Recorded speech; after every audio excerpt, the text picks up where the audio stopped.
Չեմ կասկածում, որ փորձելու են, իշխանությունը փորձելու է Մոլդովայի այդ օրինակը կիրառել նաև Հայաստանում։ Չեմ կասկածում։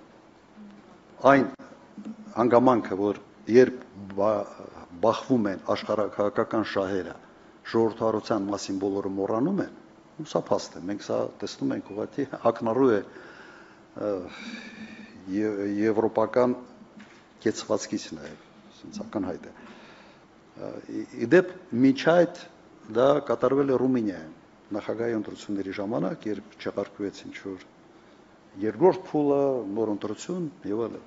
Փորձելով կիրառել։ Այդ բոլոր գործիքակազմը կիրառելով Մոլդովայի ներսում, Մոլդովայում ապրող ժողովրդի քվեներով ընդդիմությունը հաղթել է։ Եվ Մոլդովայում իշխանությունը հաղթել է Եվրոպայում բնակվող ժամանակավոր բնակչություն ունեցող մոլդովացիների հաշվին։ Եվ դա հանրայինի փաստ է։ Մոտ, եթե չեմ սխալվում, մոտ 270 տեղամասեր բացվել Եվրոպայում, ընդամենը 2 հատ Ռուսաստանում, օրինակ։ Եվ այդ ձայների գումարման իրենք հաղթեցին։ Հիմա մենք դրսի քվեարկություն չունենք։ Եթե լիներ դրսի քվեարկություն, հակառակ պատկերը կլիներ, այստեղ չեմ կասկածում։ Ձեր հարցի պատասխանը սա է։ Նույնիսկ այդ ամբողջ գործիքակազմը կիրառելով երկրի ներսում Մայասանդոն պարտվել է։ Իդեպ եւ նախագահական ընտրությունների ժամանակ եւ խորհրդարանական ընտրությունների ժամանակ։ Ուրեմն այո, պետք է պատրաստ լինենք նաեւ նման կարգի գործողությունների։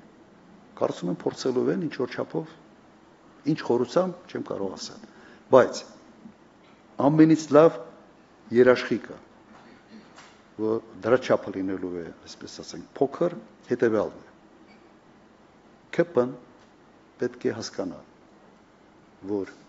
նման կարգի գործողությունները բերելու են հեղափոխության։ Այդ հեղափոխության վտանգը, եթե երկրում կախված լինի, ոչ մեկը չի համարձակվելու որևէ խախտումներ անի։ Ձայների գողությունը բերելու է հեղափոխության։ Սա էլ պետք է հասկանա իշխանությունը։ Ուրեմն պետք է լինի այնքան թեժ պայքար, որ այդ սպառնալիքը ստիպի իշխանությանը չափի մեջ լինել, այսպես ասենք, իշխանական ռեսուրսը կիրառելու գործում։